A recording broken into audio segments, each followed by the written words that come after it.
Well, images of the activity at Villarrica, a volcano in Chile, are already circulating on social media, and it has obviously been active. Let's get into the details of what is known about this volcano to begin with. Well, there are periods like that sometimes, right? When there is activity in a lot of volcanoes at the same time. And then there are other times when everything seems very calm. This time, Sakuriyama, the Kamchatka volcanoes, which have also had a lot of activity, and even Popocatépetl here in Mexico. And this time, in the more central part, we could say, right? The central part over there in Chile, right? Obviously to the south of Santiago. Well, no, it's more towards the south, right? That's how it seems to me. But anyway, the point is that it's in this area. The Villarrica volcano is a well-known Chilean volcano. Well, apparently, many times it's covered in snow, even with glaciers and everything, right? But anyway, they say it's a very beautiful place, even spectacular, and that it's normal for this volcano to suddenly have this kind of activity. It's not something unusual. It's not something abnormal, but still, it's interesting and surprising. Greetings to the Chilean community and everyone watching in South America, Argentina, Uruguay, and the region. Obviously, thank you very much. But well, from a place that I imagine is one of those must-see places to visit someday, these kinds of places and volcanoes, let's move on to other matters about what's happening in the world. Let's go directly to the image that's currently circulating. According to what they show, right? In this image that's circulating in Japan, these bears appear, right? What they do is, well, measure. I mean, these little bears are really, really aggressive, you know? They're really intense because, well, about 13 people have lost their lives in the last. I mean, it really is something serious. And look, that's in the city of Utusumila, where there are reports from police and other services about sightings of a bear. Since the 6th, but they want to eliminate about 3,000 bears because there's an overpopulation of bears. And these are bears that, I insist, are not from around here. For example, in Monterrey, so far there hasn't been an attack. The bears just walk around calmly and then leave, but here they've gotten really aggressive, right? According to what they report. This weekend, everything happened at 4 or 4:30 in the afternoon in the Nikishikawa neighborhood in Utusumila, where it was confirmed that a bear was escaping in a residential neighborhood. Well, there you have it. The bears are up to their mischief. Obviously, it's a topic that draws attention in that part of the world.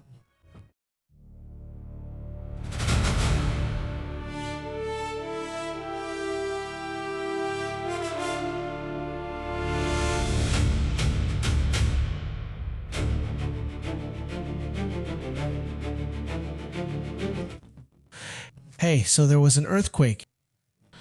Let's see if we can show the image of this earthquake. Let's see if we can see how it happened or what. But according to the reports, it was a 5.6 earthquake.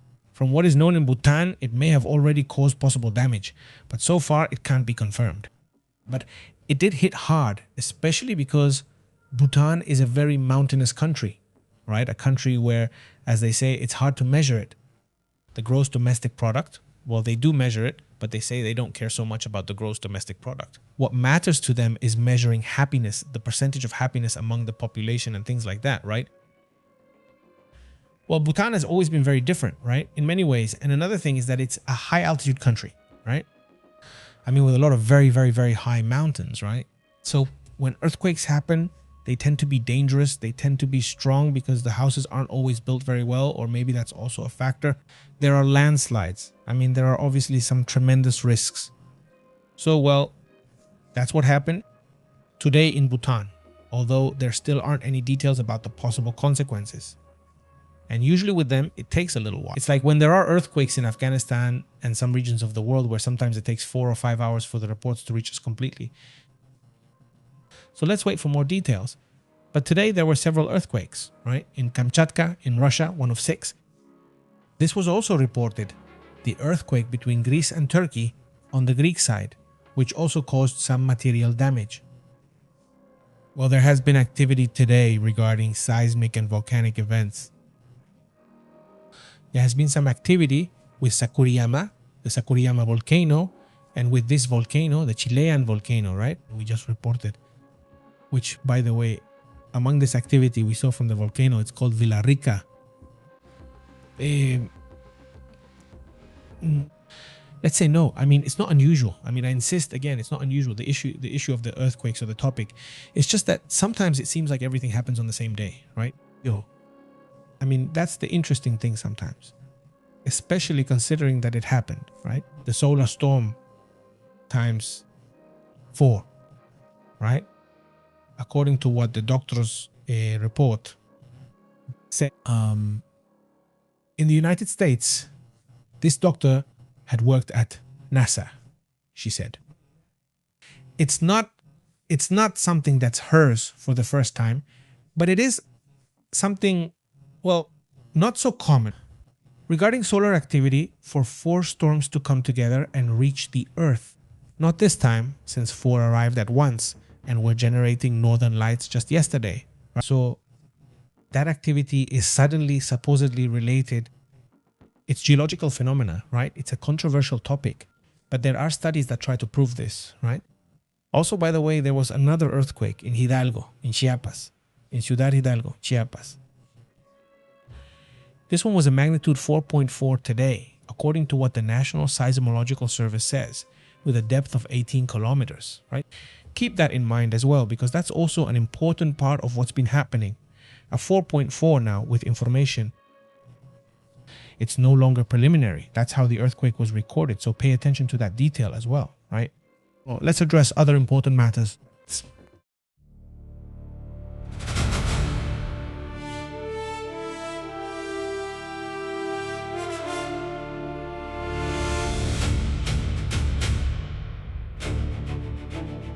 What's happening in Russia is tremendous.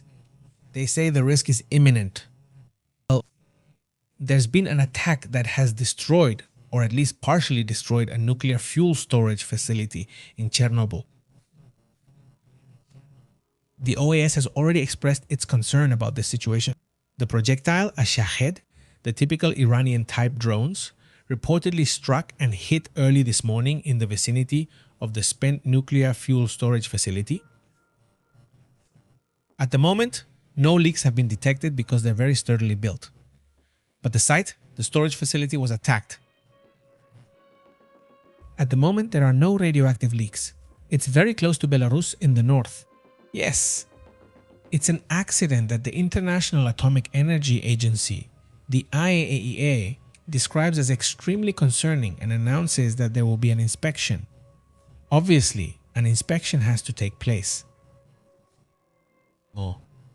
The Russian drone struck early this morning near the spent nuclear fuel storage facility, the CSSF, in the Chernobyl exclusion zone. At 2:10 in the morning, that's when the incident happened, the attack on a facility that reportedly suffered serious material damage.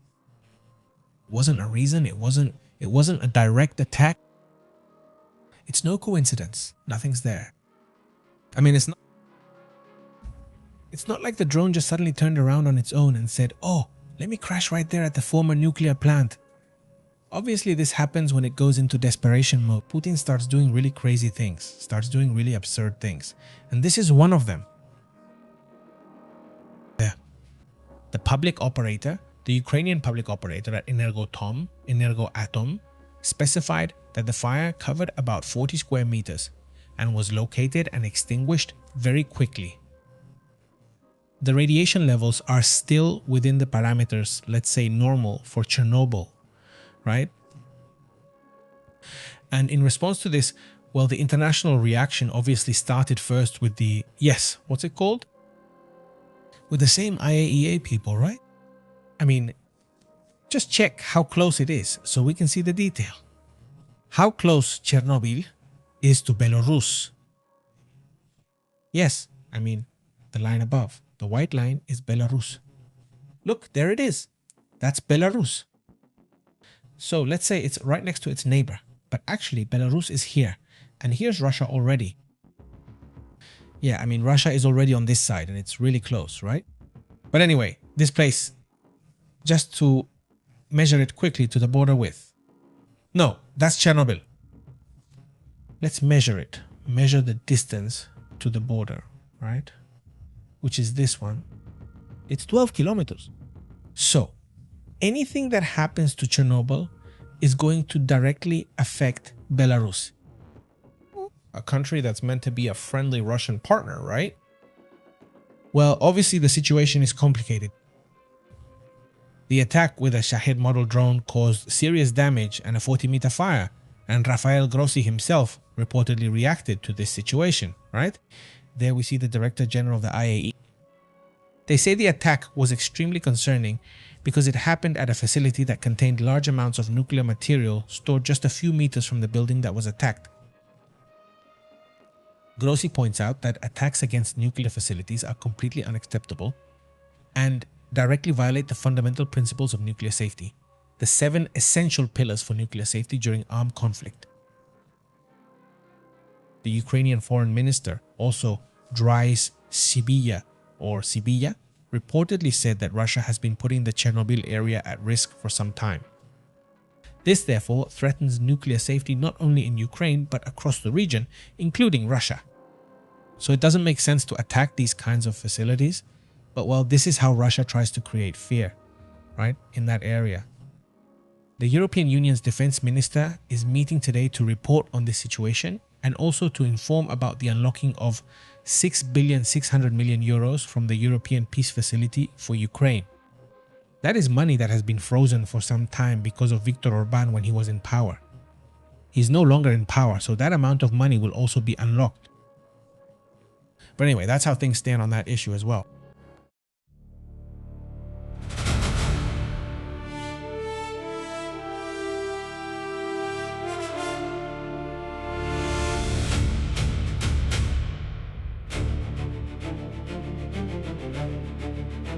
Well, more information and more reactions to what Donald Trump has said about what's happening right now regarding the agreement or lack of agreement with Iran. On one hand, he says that he's very close to an agreement, that he's about to reach a deal. But on the other hand, he also says that they're either going to get the uranium or they're going to get the uranium. He assures that they're going to go after that. Donald Trump warns that the United States is going to destroy Iran's uranium with or without the peace agreement, but they're going to end up giving them an ultimatum once again, right? How many ultimatums will this ultimatum be? Well, there have been a lot over here, a lot of ultimatums. The president stated in this interview that they are very close to a supposed agreement, but he demands that Iran completely give up enriched uranium. He warned that he won't unfreeze Iranian assets immediately, but that he could do it in the future. If we make a deal and become friends, we will say it together. We will use our equipment, we will remove it and destroy it, either on site or elsewhere. Trump said in an interview with Mira Press that if they don't give them up willingly, they will end up destroying them anyway. But anyway, while this was happening, and while that interview was given just on Friday, but published today, many things happened at the same time. Among them, Israel's attack on Beirut, the call from Qatar for a notice to suspend all airspace in the area from here until June 14th, which means they're anticipating something. At the same time, Iran warned Israel that tonight they should look up at the sky. It's already nighttime in Israel. Something happened there. It's like a lot of things sped up for the weekend. The most significant thing from my point of view is what's happening between Lebanon and Israel, and that doesn't necessarily have to affect oil prices directly.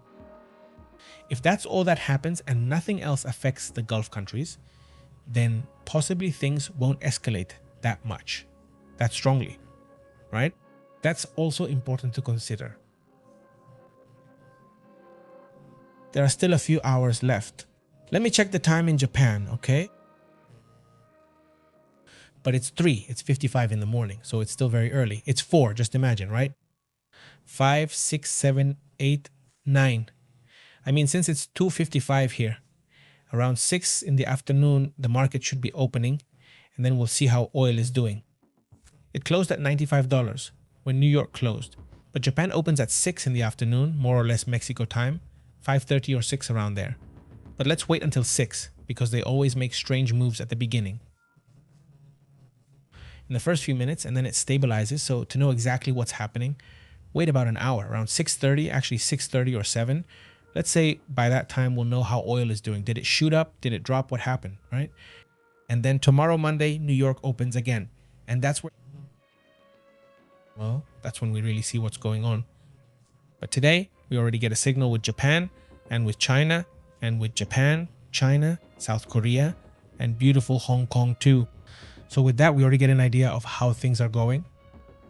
Well, let's move on to other important points as well.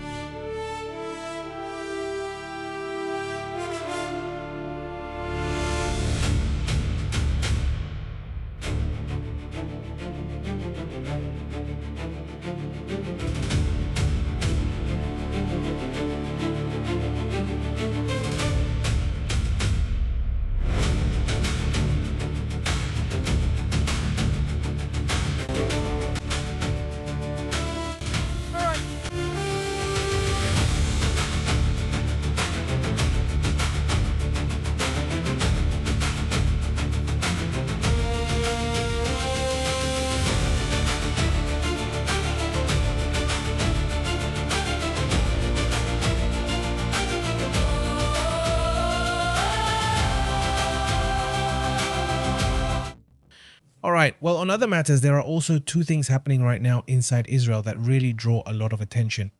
First, there is a call from Israel. Look at the craziness, right? I mean, there is a call asking Israelis to go live in the West Bank. So, that there won't be an agreement between Palestine and the West Bank, and they can't have a state at the same time. The Israeli army is investigating. The police, a military police investigation because a soldier opened fire on Friday of the week that just ended, right?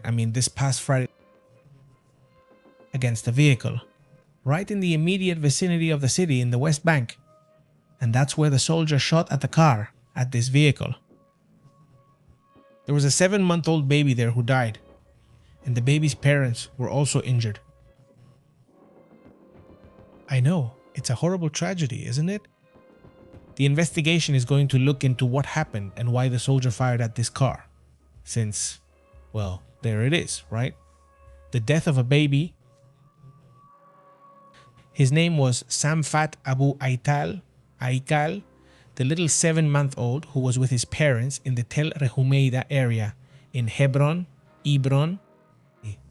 So yes, the area is very tense, both because of this specific case and because of the announcement that Israel made to tell them the population has to keep moving that way, right?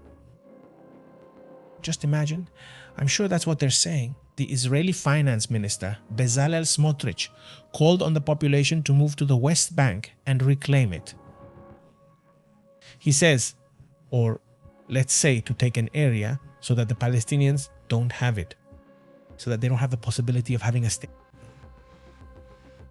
So this is an issue that continues to cause problems. And look, Netanyahu has already been heavily criticized for leading Israel into isolation, even from their own people, because many of the engineers who work or used to work in Tel Aviv now live in Germany. They've already left with their whole families and everything. They've left. There's an exodus of many experts in technology services, engineers, and so on, who are simply leaving because they don't like the approach. Netanyahu's actions and direction for the country are also a major issue.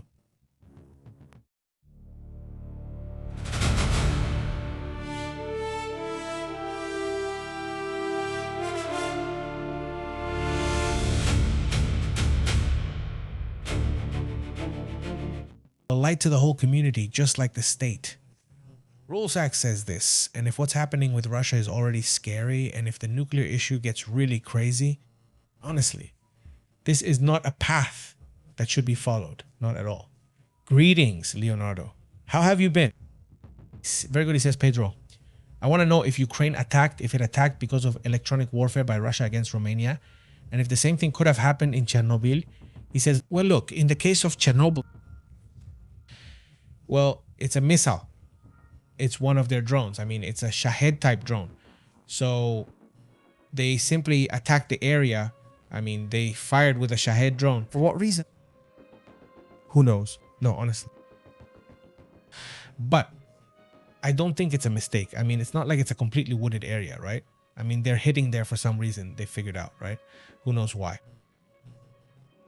And in Romania, the main complaint right now isn't so much electronic warfare. The complaint is that there are infiltrators, and I don't doubt that they'll also try to do electronic warfare or that they're already doing it. But since there are elections and they're influencing them, they want a certain candidate, a billionaire who's pro-Russia, to win. So they're doing everything possible to make sure he wins. So obviously there are going to be some tricks involved. There were already people arrested yesterday, and over the weekend in general there were arrests because they were trying to pull off their sneaky moves regarding the issue about the elections, but they're definitely going to keep trying. Hello Leonardo, how have you been? Very good pearls. Cheers the high school and everyone in the community who's joining us. Thank you so much for being with us. Novak's dad, how have you been? Danny, Daniel, how are you? Jose, big greetings all the way to Buenos Aires, Argentina. Awesome. Novak's dad all the way to California. Awesome. How have you been? Thank you so much for that. 100 like Novak's dad. Awesome. Thank you so much to everyone in the community who already wanted to and gave a like. Thank you so much for that. Well, look, we're still updating. We're still analyzing the information live, and we're uploading the summaries as soon as possible, right? As soon as possible so we can have all reports ready. Thanks for joining us. That's it. We're still here, right? We're still here paying attention, and we'll be talking about these and other topics later on. A big greeting to you all. Have an excellent weekend. See you later.